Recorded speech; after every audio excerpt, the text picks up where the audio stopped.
முதியோருக்கு எதிரான அந்த கொடுஞ்செயல்கள் எதிர்ப்பு பற்றிய விழிப்புணர்வு மற்றும் பெண் குழந்தைகளை காப்போம், பெண் குழந்தைகளை கற்பிப்போம் என்ற அந்த தலைப்பின் கீழே ஒரு விழிப்புணர்வு பெண் குழந்தைகளுக்காக மாணவிகள் பயிலும் இந்த அரசு மேல்நிலைப்பள்ளியில் இன்றைக்கி நடத்தப்பட்டது.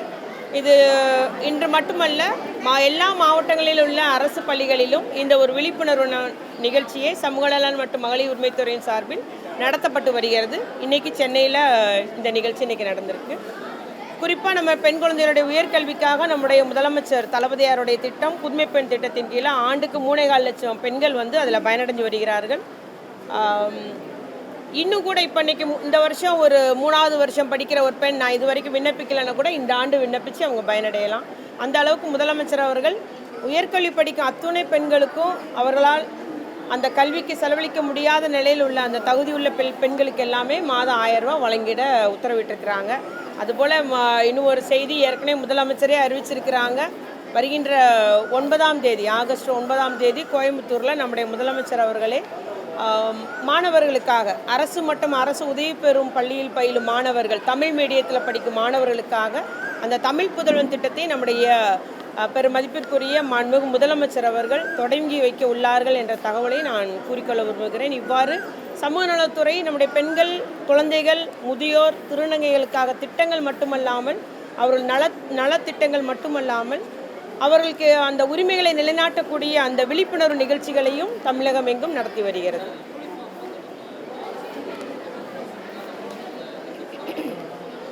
ஆமாம், அவர் அது தெரியாமல் அந்த ஒரு குற்றச்சாட்டை வச்சுட்டாரு. இந்த வருஷம் என்ன பண்ணுறாங்கன்னா, நம்முடைய சில பள்ளிகளிலிருந்து அந்த அளவு சரியாக இல்லைன்ற ஒரு புகார் வந்ததுனால நம்மளுடைய தையல் அந்த பெண்கள் அத்துணை பேருமே தையல் சொசைட்டியில் உள்ள அந்த அத்துணை பெண்களும் நேரடியாக ஒவ்வொரு பள்ளியாக சென்று அளவு எடுத்து அந்தந்த பிள்ளைங்களுக்கு தனித்தனியாக தைக்கப்படுகிறது. அதனால் சிறிது காலதாமதம். எல்லாம் 4 செட்டுமே உண்டு, 4 செட்டு யூனிஃபார்ம் உண்டு பிள்ளைங்களுக்கு. விரைவில் இந்த மாதத்தில் எல்லாத்துக்கும் வழங்கிடுவோம். அந்த மாதிரி ஒவ்வொரு பிள்ளைகளுக்கும் அளவெடுத்து தைக்கணுன்ற உத்தரவு கொடுத்ததுனால சிறிது காலதாமதம். அதுவும் ஒரு 15 நாள் லேட் ஆயிடுச்சு, அவ்வளோதான். எல்லாத்துக்குமே 4 செட்டு உண்டு. முதலமைச்சர் 4 செட்டு வழங்கிட்டு சொல்லியிருக்கிறாங்க. தரமானதாகவும் பிரத்யேகமாக ஒவ்வொரு குழந்தைகளுக்கும் அளவெடுத்து தைக்கிறதுனால ஒரு 15-20 நாட்கள் காலதாமதம். இப்போ இந்த மாதத்துக்குள்ளே வழங்கிடும் யூனிஃபார்ம், 4 செட்டு யூனிஃபார்ம் வழங்கிடும்.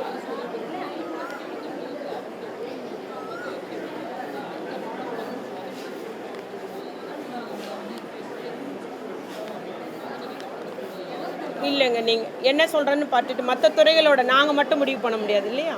ஸோ கல்வித்துறை நம்மளுடைய சமூகத்துறை இணைந்து அதற்கு முடிவு எடுத்துக்கலாம். என்னன்னு நான் பார்த்துக்கிறேன்.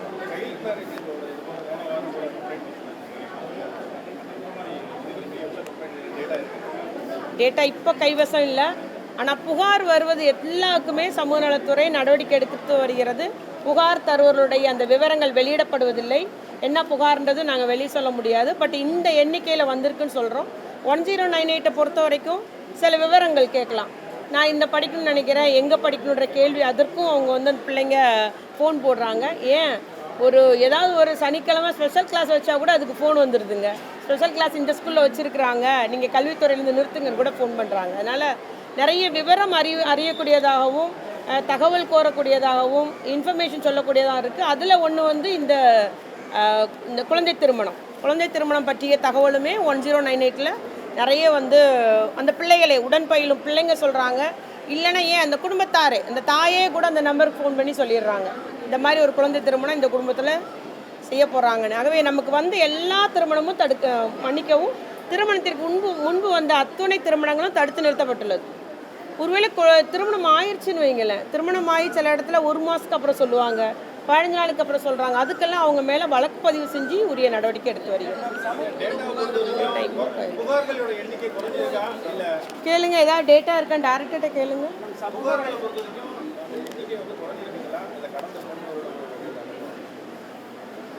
குழந்தை திருமணம் குறைந்து தான் வருதுங்க. ஏன்னா கடுமையான நடவடிக்கை நம்முடைய முதலமைச்சர் பொறுப்பேற்றதிலிருந்து குழந்தை திருமணத்திற்கு கடுமையான நடவடிக்கை அரசு எடுத்து வருகிறது. அவங்க மேலே சட்டப்பதிவு நடவடிக்கையும் சரி, காவல்துறை, நம்முடைய சமூக நலத்துறை இணைந்து அவங்க மேலே சட்டப்படி நடவடிக்கை எடுத்து வருகிறோம்.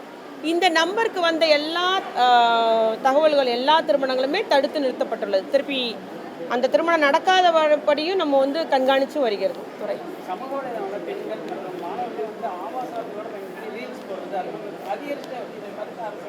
இல்லை, இது நம்ம காவல்துறை சைபர் கிரைம் அந்த எண்ணோட தான் நம்ம இது பண்ணியிருக்கோங்க.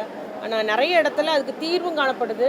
ஆனால் இந்த சமூக வலைத்தளத்தில் பெண்களை மட்டும் இல்லை, எல்லாருமே தான் போடுறாங்களே. ஏன்னா நாட்டின் உயர் பதவியில் இருக்கிற தலைவர்களை கூட பண்ணுறாங்க. அதனால் இது ஒரு வளர்ந்து வரும் குற்றச்செயல்னு சொல்லலாம். நிறைய பேர் பாதிக்கப்பட்டிருக்காங்க. நம்ம நிறைய பேருக்கு கவுன்சிலிங் கொடுக்குறோம். இந்த காவல்துறையில் உள்ள சைபர் கிரைம் அந்த நிறுவனமும் மிக நல்ல நடவடிக்கை எடுத்து வருகிறார் எல்லா மாவட்டத்திலும். ஒரு புகார் வந்துருச்சுன்னா உடனடியாக அந்த பெண்களுக்கு அந்த எந்த எண்ணிலேருந்து அந்த மாதிரி பண்ணியிருக்காங்கன்றதை உடனே சர்ச் பண்ணி அதை முடக்கிறது, அவங்க நடவடிக்கை எடுக்கிற முறையில் காவல்துறையும் நல்ல முறையில் நடைபெற்று